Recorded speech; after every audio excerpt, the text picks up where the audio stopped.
Now I'm going to talk about some more of the tools here, specifically the force wrench. As you can see, I already have a force wrench, and unlike before, the force wrench actually costs something to use. But basically, the force wrench is a standard buildcraft wrench and has the ability to do stuff like rotation of blocks. As you can see, I can rotate that chest, I can rotate an engine, or I can come up to something like a chest, or in this case a gold chest, and just shift right click to wrench that sucker up. And as you can see, it even went so far as to tell me how many slots are occupied out of how many slots there are. And I can even put this down somewhere else. And all of its contents are intact. Now it's worth noting that each time I wrench up something, it actually reduces the amount of force by 100. The force wrench is one of the first objects to use something new from DartCraft called the iForce Consumer interface. And basically anything that's a force consumer has the ability to function and use liquid force, or repair themselves. In this instance, the force wrench actually requires liquid force to wrench any tile entities up. Now, how do we get liquid force into a force consumer? Well, hold it in your hand and press the force key, which defaults to F. It will bring up this GUI, where you can see there's a tank that can store 10 buckets of liquid force, and you can actually put liquid force containers in here, and it will store the liquid force in there, and this thing now has 10 buckets of liquid force in it. Now another way you can fill this up is actually put it inside the force infuser, and just press this go button. It will take liquid from the internal tank and imbue it onto the item.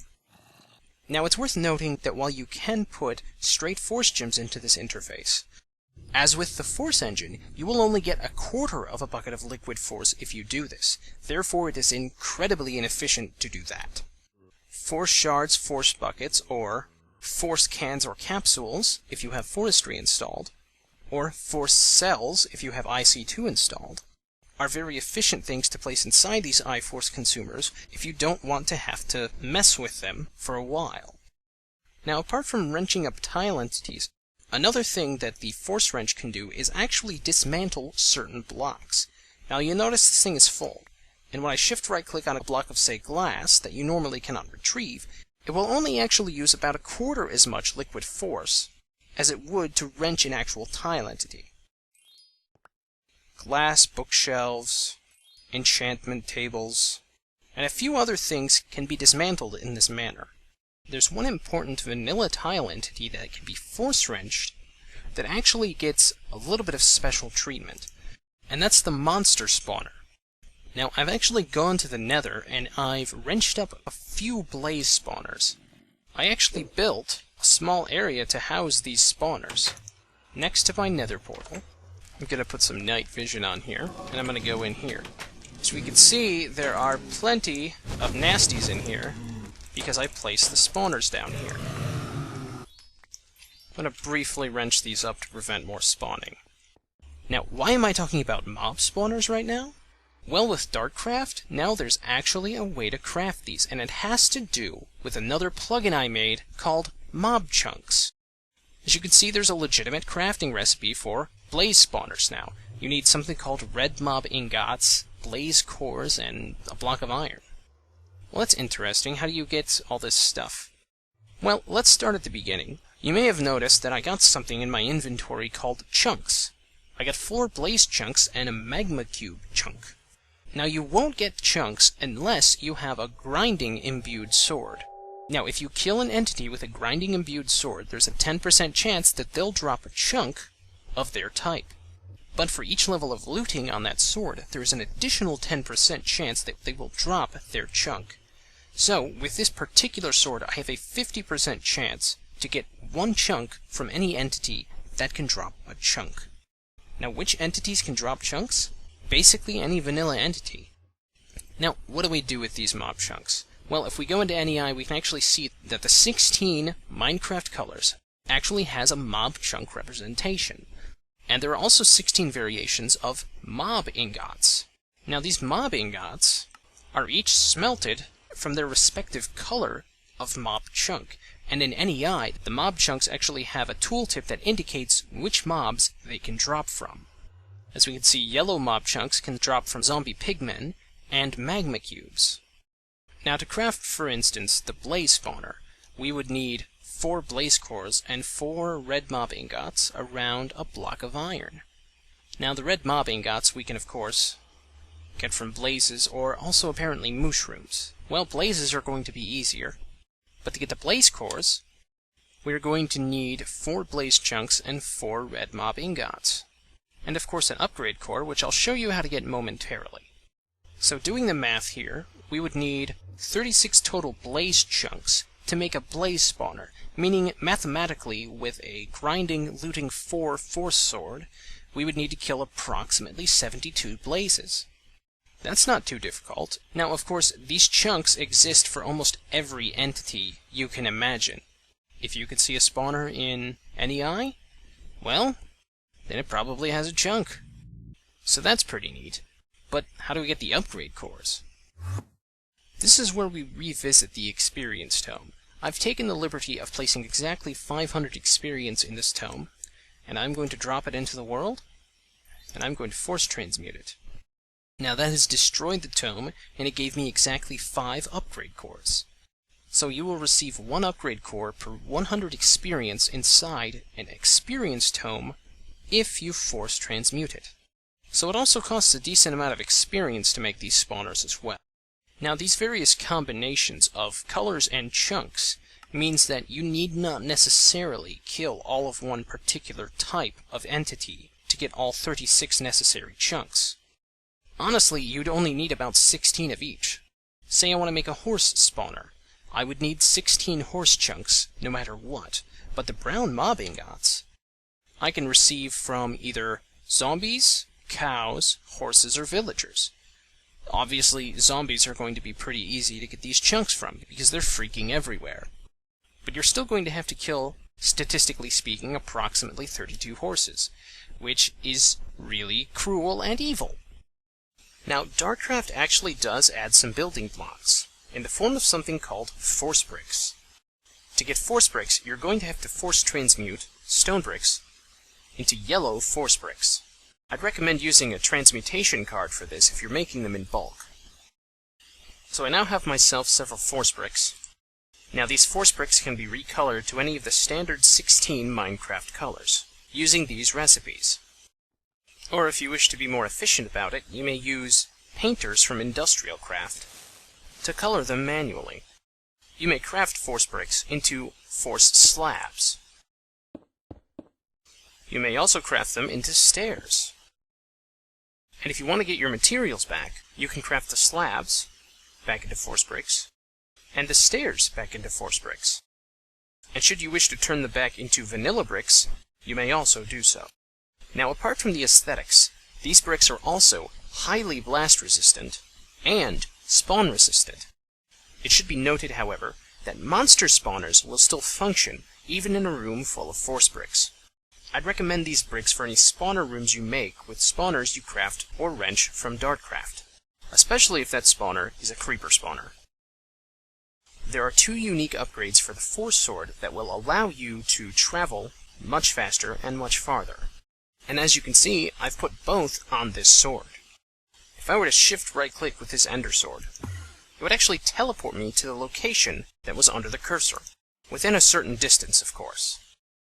Now the location that you teleport to has to be a solid block, but you can travel through transparent blocks to get to your destination. Can't open that door? Just teleport through it. Now the wing aspect on the sword is a little bit different. If you hold space and right-click with the wing sword, it will fling you in a specific direction, and it will also show a little meter on the screen. This is the wing meter, and it will only show when it needs to. You can also see that you can hold space with the wing sword equipped, and you will slow your fall. But of course, if you do not have any fall damage mitigation, I would mind your wing meter, or something terrible could happen. Now, if you have a wing sword equipped, and you hold the jump key, sneak, and right-click, you will actually initiate flight. But of course, that wing meter is not going to last very long, and when it runs out, you're going to crunch. Now, I'm going to make another force rod, because apart from simply using these for transmutations, you may also upgrade these in the Force Infuser with one of several upgrades. To start, I'm going to put 5 speed on this force rod. Now the rod of speed will actually give you speed, haste, and jump boost when you use it for a few seconds apiece, using the durability of the rod.